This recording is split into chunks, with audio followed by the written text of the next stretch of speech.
memutuskan, satu, menyatakan terdakwa Nadiem Anwar Makarim telah terbukti secara sah dan meyakinkan bersalah melakukan tindak pidana korupsi yang dilakukan secara bersama-sama sebagaimana diatur dan diancam pidana dalam pasal 603 Undang-Undang Nomor 1 Tahun 2023 tentang Kuhap Pidana, junto pasal 18 Undang-Undang Nomor 31 Tahun 1999 tentang pemberantasan tindak pidana korupsi, junto Undang-Undang Nomor 20 Tahun 2001 tentang perubahan Undang-Undang Nomor 31 Tahun 1999 tentang pemberantasan tindak pidana korupsi, junto pasal 20 huruf C Undang-Undang Nomor 1 Tahun 2023 tentang Kuhap Pidana. 2. Menjatuhkan pidana terhadap terdakwa Nadiem Anwar Makarim oleh karena itu dengan pidana penjara selama 18 tahun dikurangi selama terdakwa berada dalam tahanan sementara dengan perintah terdakwa segera ditahan di rumah tahanan negara.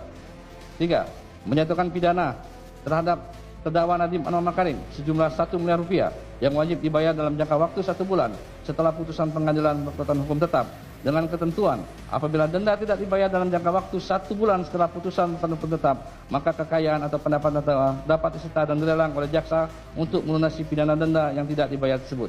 Karena di dalam alur persidangan ini sudah terang benderang bahwa saya tidak bersalah. Tetapi karena takut saya bebas, angka yang begitu tinggi dilemparkan kepada saya. Jadi saya bingung. Kenapa? Kenapa tuntutan saya lebih besar daripada pembunuh? Penuntutan saya lebih besar daripada teroris? Nah, ini mungkin adalah karena di dalam alur persidangan ini sudah terang benderang bahwa saya tidak bersalah. Tetapi karena takut saya bebas, angka yang begitu tinggi dilemparkan kepada saya. Dan yang lebih menyakiti hati saya, dan ini hal yang saya tidak mengerti karena saya sudah mengabdikan diri saya 9-10 tahun kepada negara ini, bahwa ada uang pengganti. Jadi tidak cukup saya dimasukkan ke penjara. Mereka menggunakan uang pengganti sebesar 4 triliun plus 809 miliar, jadi totalnya itu 5 triliun. Total kekayaan saya di akhir masa menteri itu nggak sampai 500 miliar. Dia menggunakan satu angka yang menjadi puncak nilai kekayaan saya pada saat IPO. Cuman sekejap itu artinya kekayaan yang tidak real atau fiktif. Dia menggunakan angka itu, lalu itu yang dijadikan uang pengganti. Dan mereka tahu saya tidak punya uang itu. Jadi kenapa itu dilempar kepada saya?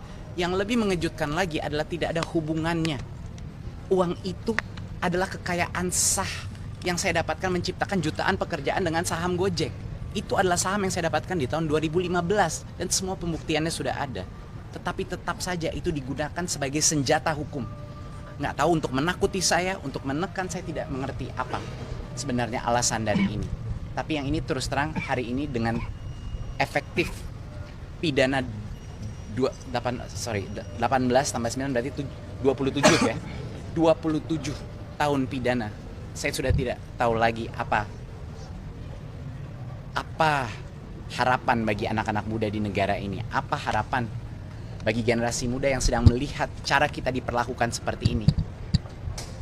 Dan apakah ini memberikan pembelajaran buat saya? Kalau saya melawan balik, kalau saya membuka kebenaran di dalam sidang, apakah inilah hukuman saya? Mungkin itu yang terjadi.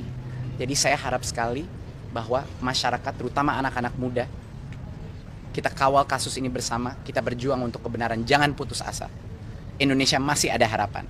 Saya berjuang di sini memang ada alasannya. Kenapa Tuhan memberikan musibah ini kepada saya? Mungkin bukan musibah, itu yang saya sadari.